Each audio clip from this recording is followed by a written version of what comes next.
And it says the fundamental purpose of the civil service system is to, quote, to guard against political considerations, favoritism, and bias in governmental employment decisions. When there are, in connection with personnel decisions, overtones of political control or objectives unrelated to merit standards of neutrality applied to public policy. Unfortunately, we're facing here was what I would consider a poster child for why civil service is actually in place. And it was in place back in 1884.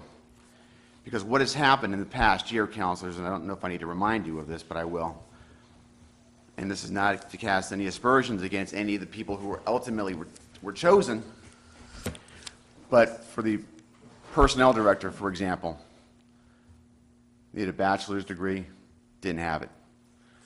For the person who was selected for the deputy police chief, who came back from sergeant, he was qualified by way of the charter, but it was definitely a political position. The economic development director position was not thorough.